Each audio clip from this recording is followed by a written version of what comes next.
Todas las células poseen una membrana plasmática. No se trata simplemente de una barrera que delimita el contorno de la célula y la separa del medio externo. Tiene muchas más funciones. Pero primero vamos a hablar de su estructura. Estas son las características de la membrana plasmática desde un punto de vista estructural. Tiene estructura trilaminar. Es unidad de membrana. Es una bicapa lipídica. Tiene asimetría de membrana. Y además se ajusta al modelo del mosaico fluido.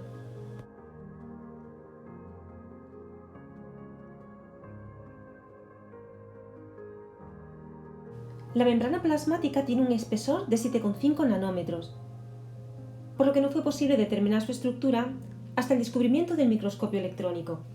Y esto es lo que se vio a microscopía electrónica de transmisión. Dos bandas oscuras, electrodensas, y una banda interior clara o electrón clara.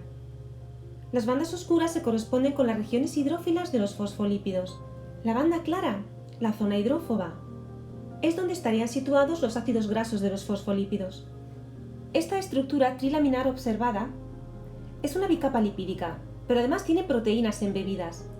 Toda esta disposición hace que las membranas presenten por tanto dos caras, una cara externa y una cara interna. Esta organización que hemos descrito es común para todas las membranas biológicas. Incluso las membranas que rodean los orgánulos membranosos presentan la misma organización. Decimos por tanto que la membrana plasmática presenta unidad de membrana. Es una membrana unitaria. La membrana es una bicapa lipídica. Los lípidos se disponen en las dos caras. Sabemos que los lípidos de membrana son fundamentalmente fosfolípidos. La fosfatidil-etanolamina, fosfatidilserina y fosfatidilcolina son los más abundantes, y además encontramos colesterol.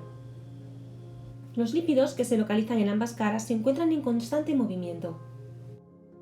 De hecho, la membrana no es una estructura estática. Presenta movimientos de rotación en el que la molécula gira en torno a su eje, la difusión lateral, donde las moléculas se difunden de manera lateral dentro de la misma capa. Es el movimiento más frecuente. Hay un movimiento que llamamos de flip-flop. La molécula lipídica pasa de una monocapa a la otra, gracias a unas enzimas llamadas flipasas. Es el menos frecuente, porque energéticamente es el más costoso. Y por último, los llamados movimientos de flexión de las colas hidrófobas de los fosfolípidos, que están en continuo movimiento.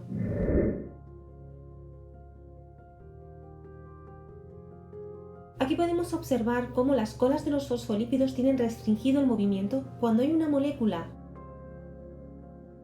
El colesterol. El colesterol limita la fluidez de la membrana, permitiendo que tenga una mayor rigidez, mayor estabilidad. Otra característica de la estructura de una membrana biológica es la asimetría de membrana.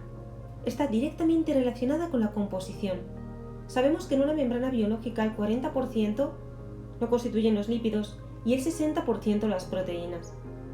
Los lípidos de membrana son básicamente estos: fosfolípidos, glucolípidos y esteroles, como el colesterol. Las proteínas de membrana se clasifican en periféricas o extrínsecas e integrales o intrínsecas. Los fosfolípidos son los más abundantes. Los glucolípidos sobre todo los encontramos en la cara externa. Forman parte de lo que llamamos el glucocálix. Mención aparte tienen los esteroles.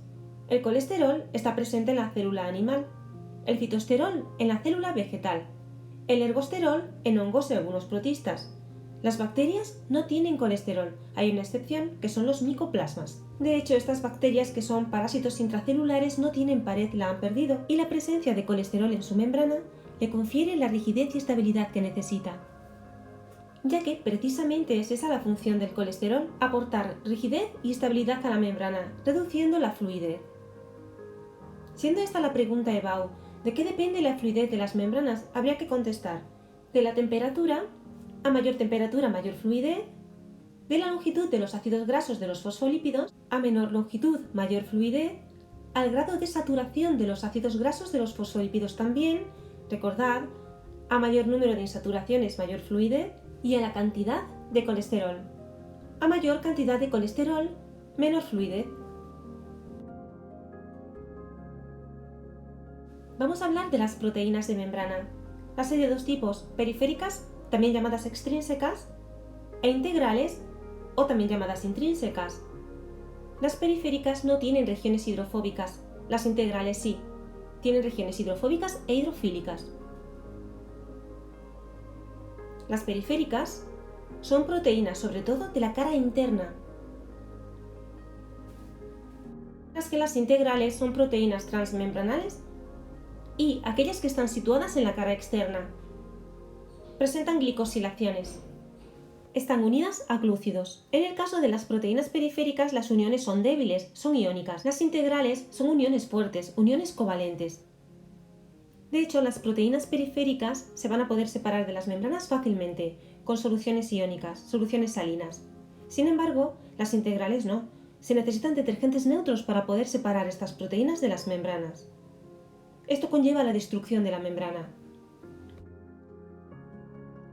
Las proteínas de membrana, al igual que los lípidos, pueden desplazarse lateralmente por ella. Se llama difusión lateral.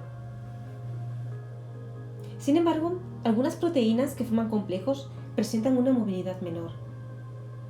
Como vemos, algunas proteínas están formando poros, canales. Algunas están glucosiladas. Y podemos entender perfectamente en este esquema la asimetría de membrana. La composición de los lípidos y proteínas es diferente en las dos caras de la membrana. Por esta razón se dice que las membranas son asimétricas, ya que la estructura es diferente en sus dos caras, la externa y la interna.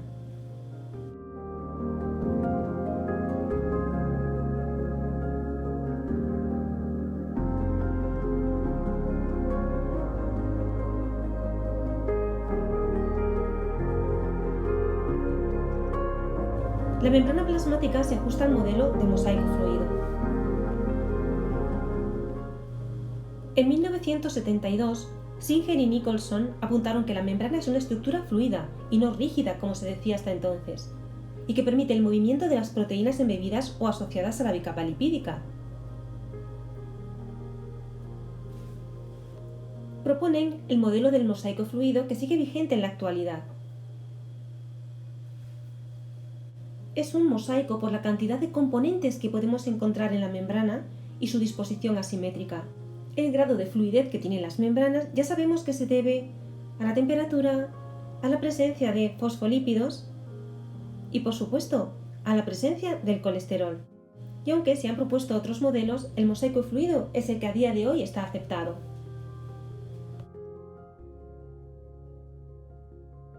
La membrana plasmática es una barrera que delimita el contorno de la célula, separándola del medio externo. Pero esa no es la única función. Es una barrera selectiva, permitiendo el transporte de sustancias a su través. Interviene en el intercambio de señales, desempeñando un importante papel en la comunicación celular. Participa en la división celular, mediante el proceso de la citocinesis.